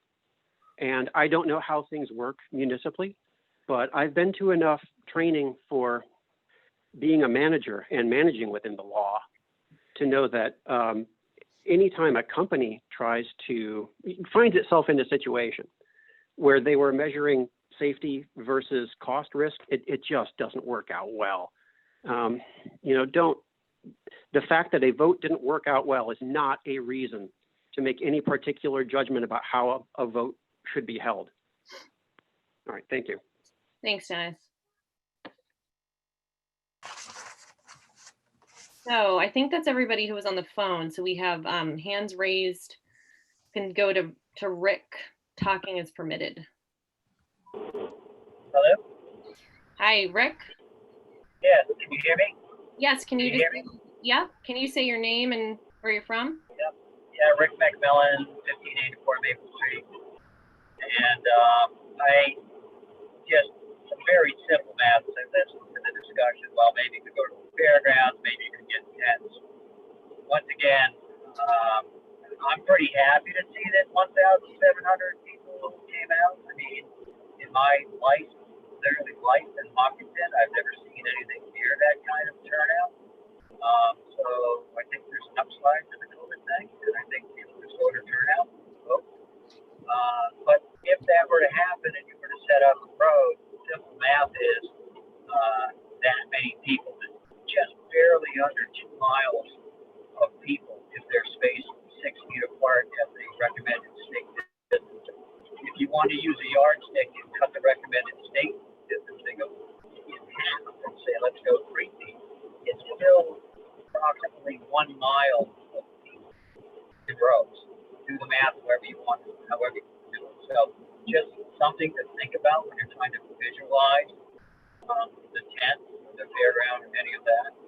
And then my other comment has to do with, and I'm not out to hurt anybody anywhere with the budget. You guys worked very hard and did it. I appreciate all of your time. But, to say that there's no necessary need to do less than zero increase, I'm assuming some of you there, based on just my impressions of conversation, are very pro school, and that's cool. I went to school there. I had 2 kids there, and I'm not against school in any way, shape, or fashion. But I know that part of the reason that the school budget vote didn't work out twice is because the school board is honestly used to getting anything and everything, and they've kind of been taken aback by the fact that there are some people this time that voted no. So the $100,000 that Mr. Donahue was mentioning, once again, you don't want to get into a corner, but that's a teaching position. So if you're really about, supporting schools and this and that, perhaps if on your side, you could come up with $100,000 and the school board could say, hey, guess what? There's another position right here because these people worked very hard and they came up with enough money saved on their side of the budget so we could just hire that $100,000 teacher. Or even if it was a mere $5,000, the article in the newspaper said, well, we're going to have to give up this football team. We're really going to have to make some cuts. The football team's going to go. And I think that was around $5,000, maybe $6,000 that the school board gave up. So your budget cuts might be able to be a tool to help the school board get some of what they would like to have. And just thought, thank you for your time. You broke up a little there at the end. I don't know if you were done, Well, Rick. No, I'm through Bluetooth on my car. So anyway, thank Yeah, you very a little much. choppy. Well, thanks for your comments. I didn't Thank catch you for your all of them. time. Food for thought. All right. Bye. Thanks. I had trouble hearing some of what he was saying, but I also just wanted to comment on town meeting and just be very clear that the ultimate decision will lie with both moderators for both the town and the school. And then just to respond a little bit more to Dennis, which I fully understand people's concerns around safety, but we've moved on. Like, I think we all agree that in-person inside is off the table. And I think it's a worthy discussion to talk about being outside because the risk is so much lower. I mean, everything I've read about guidance and safety, you are much safer being in a field 6 feet from someone than being in a grocery store. And I say that as someone who has not stepped foot in a store since February. So I don't want people to think that we're just like, being totally dismissive about health issues, because we certainly are not. But I think talking about being inside a gym and talking about being outdoors are 2 very different things in terms of safety. And I think that it's a discussion worth having because that is the format of our meeting normally. And so to just completely throw in the towel, I don't think we're there yet, and Bruce is not there yet. So that's why we're having this discussion. So I just wanted to put that out there for clarity. Okay, next we have Andrea Kane.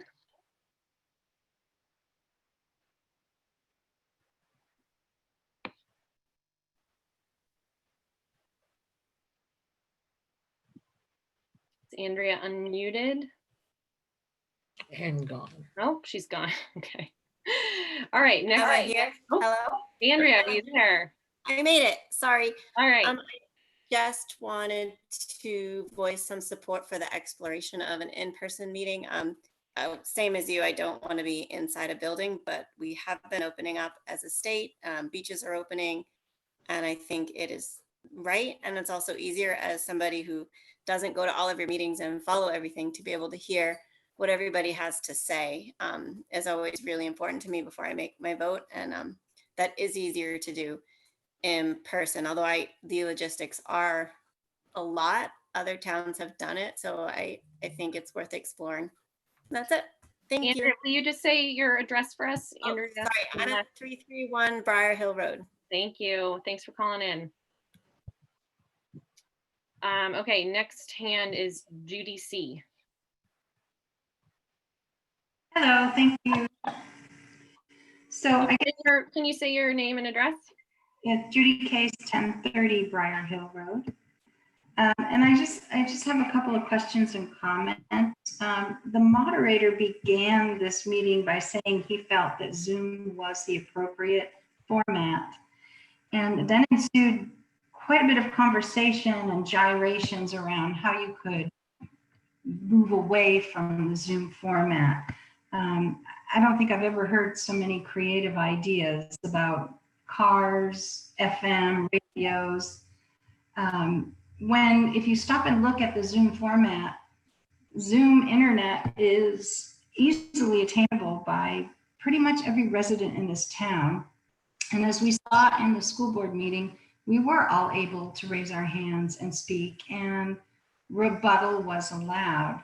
So I guess I understand on the one hand that you want to adhere to the old times, but on the flip side of that, it's been stated that we could meet by Zoom, and we have done it, and it has been successful. So I guess I'm just a little confused as to why, when the moderator opened up by saying Zoom, that you all tried to talk him out of it or come up with alternatives.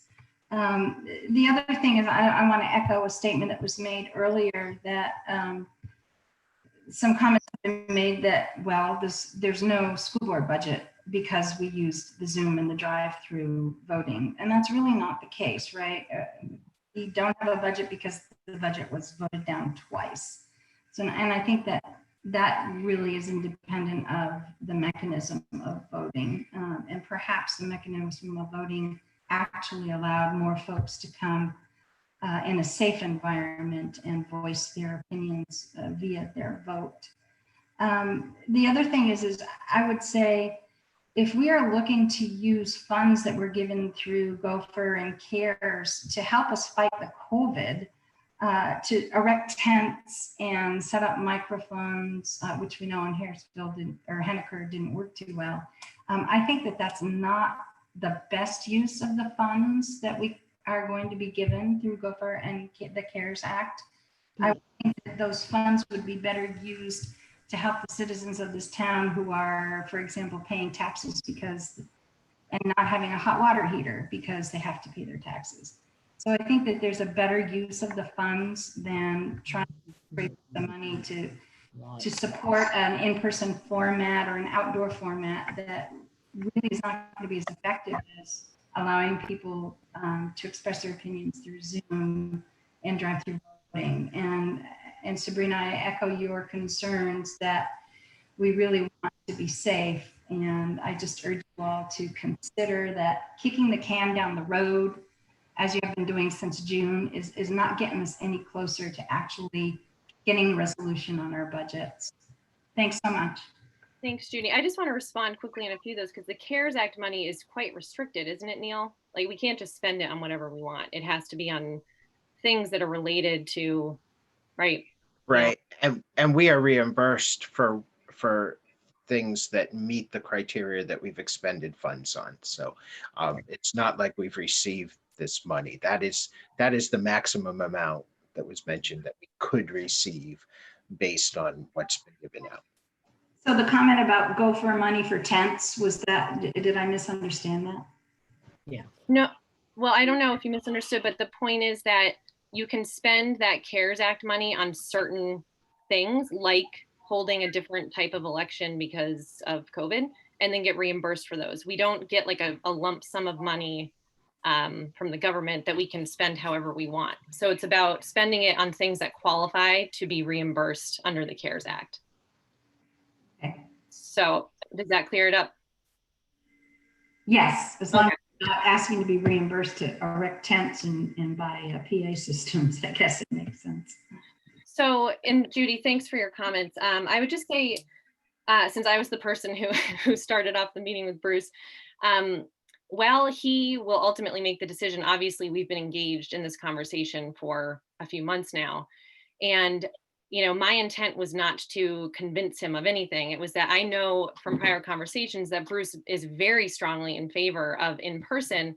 And my understanding is that he had been looking at it as like in-person inside versus drive-through. And so I was simply raising another idea, which is we had talked about outdoors, you know, a couple of meetings ago, and we sort of left it. And, you know, after further consideration, I thought other towns have done it. Maybe this is worth us looking at. So that's sort of the back and forth with Bruce tonight. And, you know, in terms of us talking about how we left the school without a budget, I think it is relevant because if we'd had an in-person meeting, which is in fact the structure of our town and school meetings, you leave the budget. So whatever, you know, not getting into the numbers at all, but it's the format enables people to in real time discuss, make amendments, and you leave with a budget.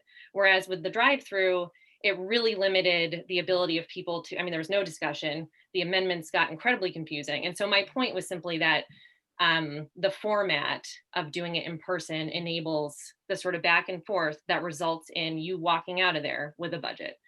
So that I just wanted to respond to that quickly to sort of give my point of view on that. I don't know if anyone else on the board has thoughts on any of that. And that's what I was just gonna say, that just to say that, you know, it's not necessarily about the merits of what's being voted on, but if we had an in-person meeting, we would leave that meeting with a budget because that's how those in-person meetings work. And if we had another drive-through vote, that is the risk that we would end up with a vote that didn't pass a budget. And I'm not, again, not on the merits of what's being proposed, just on the procedure that at an in-person meeting, we leave with a budget, whether it's what I want or something that I like or I don't like, we leave with a budget. That's all I meant by that.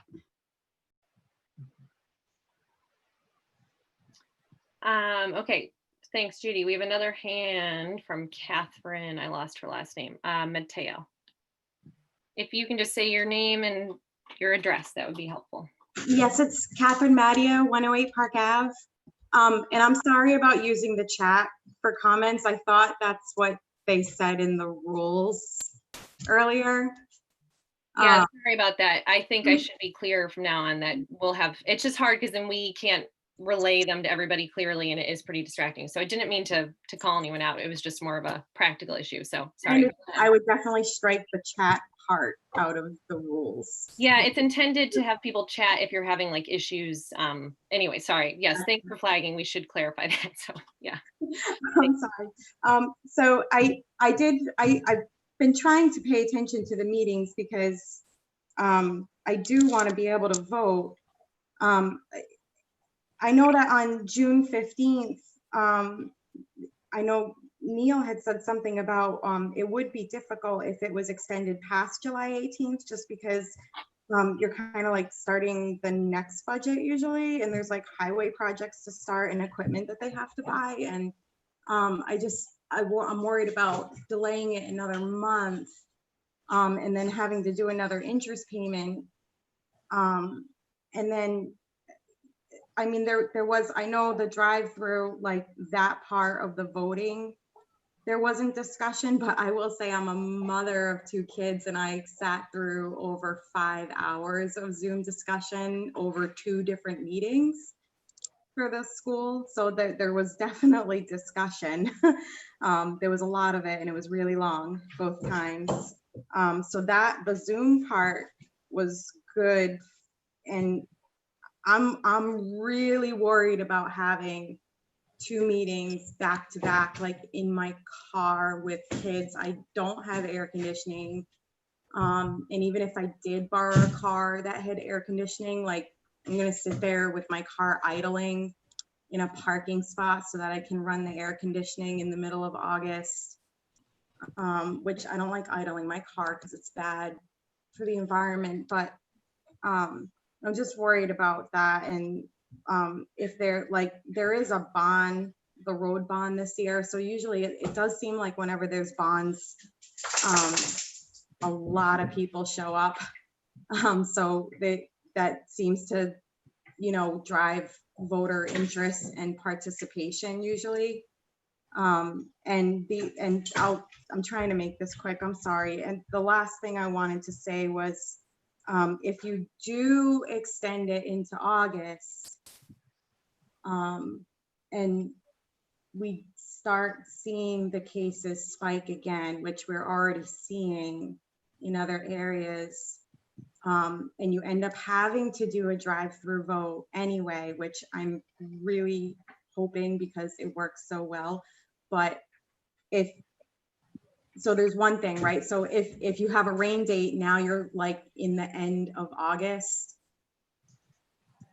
It seems like you're cutting it very, very close into like the actual school year. And then if you have, if you wait until August and then have to do a drive-through and something doesn't pass, then you have to have another one late in August anyway.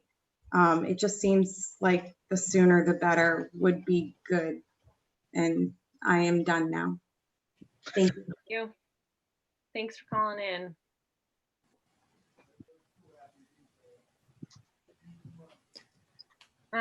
Anyone else for public comment? Okay. We have Lori Storyman Sue next. Sorry if I messed up your last name. Hi, this You can just say your address. Sure, Laurie Story Manso, 603 Upper Straw Road. Thanks. So I just, I've been sitting here thinking about the comments that have been made about having so many people turn out for the drive-through and we don't have a budget. One of the things that I think about in a democracy is that the goal is to have as many people vote as we possibly can.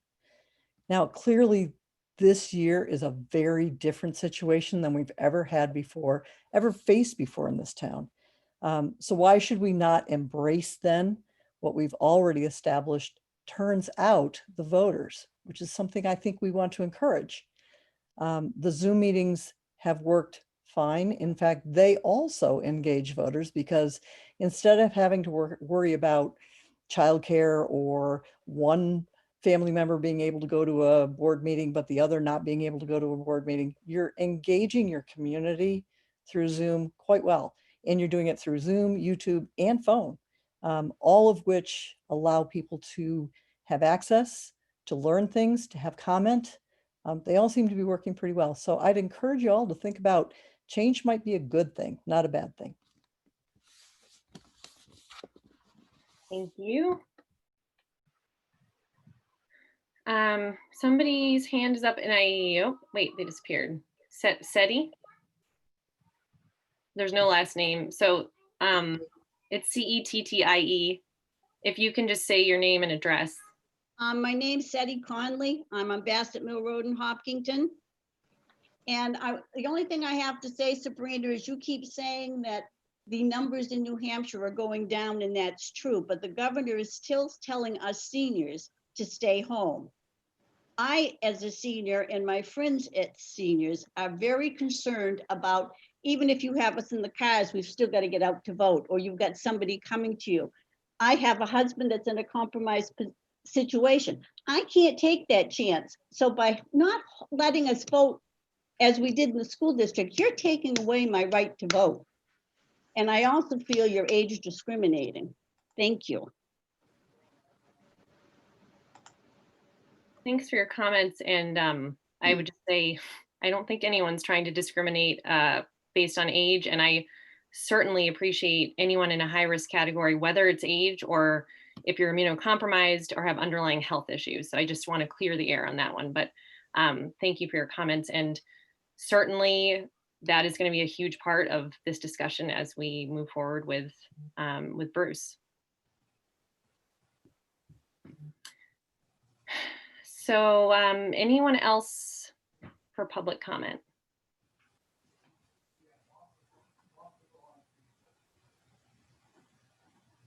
Oh, okay. Now I'm seeing 3 phone call-in listeners. I don't know if they're new or not, but No. Okay. So That 603 one is new, right? There were only 2 before. Oh, is that Robin? No. No. Oh, yes. Okay. all right. Well, we still have other. So if anybody logs in and has a burning desire to speak, you can raise your hand. But I think for now we'll close public comment. And I would just say one last comment on voter turnout. Like, I think voter turnout is super important. That's why I'm always encouraging people to turn out to vote for every single election, whether it's local or state or national or whatever. I'm not sure we can assume that that we had high turnout just because of the format of the school meeting. I think subject matter is super important as well. And obviously the school budget has a lot of people paying attention. So I just would add that I'm not sure that it was necessarily format that drove voter turnout, although we can't know for sure. I did just see another hand, but now it's gone. Oh, Tammy Clay, would you like to talk?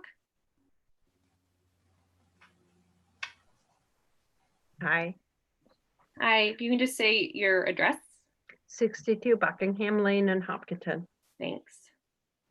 I think it's probably important to follow the same format as the school, just to make sure that everyone in town has a chance to vote because of their concern about the virus and all that stuff. Okay, thank you. Thanks for calling in. Okay, thank you. That 603 number is a new number that we had the 802 and the 650 last time, right? Yeah, okay, so I don't know, 603, okay, final 2 digits of your number are 93. If you want to talk, you are unmuted. Okay, thank you. This is Elizabeth Sides, 265 Crowell Road.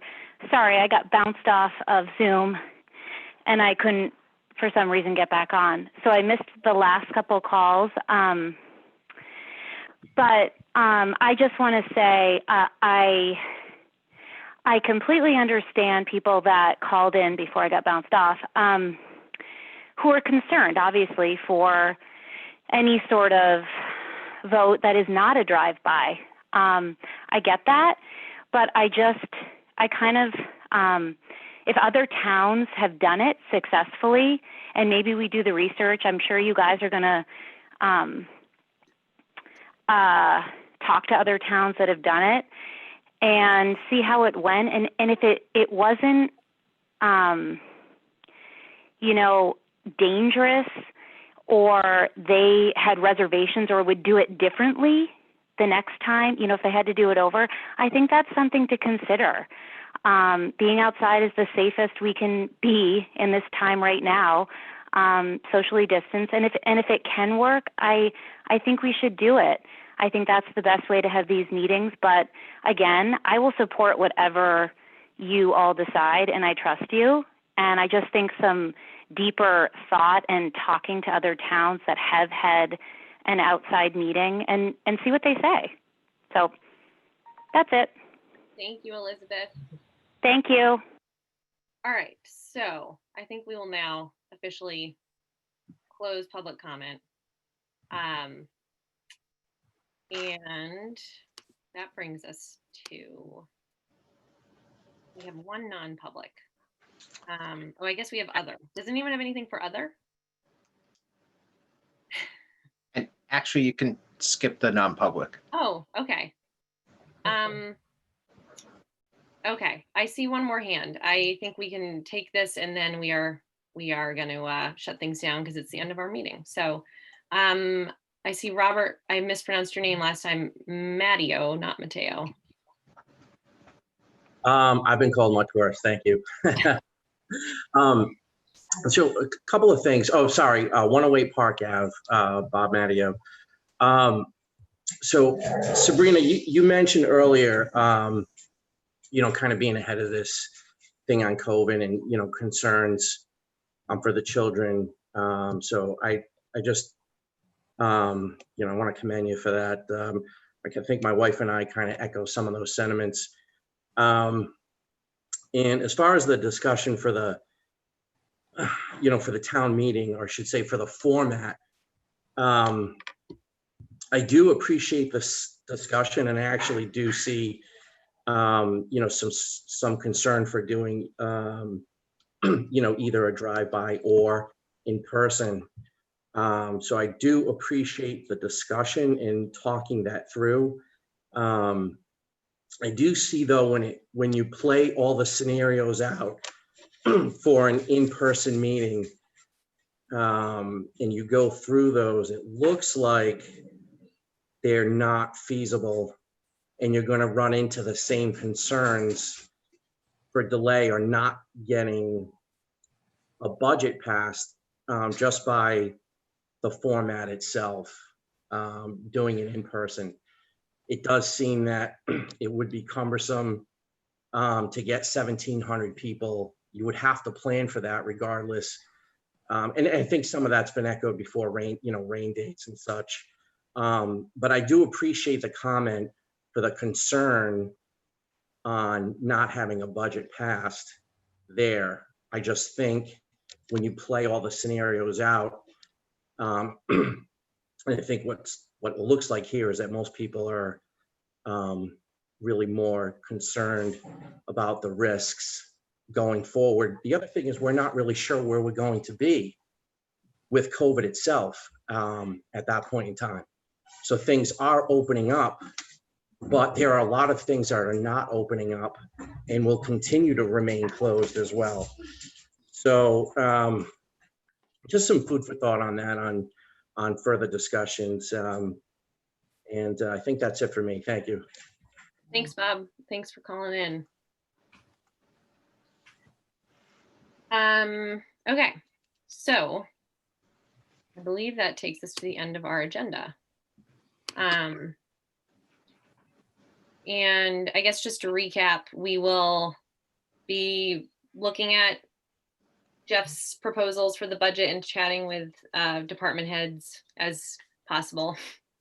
And then on Monday, the plan will be to talk to Bruce and see where he's gotten in terms of continuing to pursue the potential of an outdoor meeting. And so next Monday, we will, I think, be landing one way or the other. So thank you to everyone who's called in and commented. We appreciate the engagement. And unless anyone else has anything else, I think we can vote to adjourn. Move to adjourn. Sabrina's yes. Anna? Yes. Ken? Yes. Stephen? Yes. Jeff? Yes. All right. Thanks, everybody. Thanks everyone. Neil. Have a good week. Robin. I'll see you tomorrow. Thanks, guys. Yeah.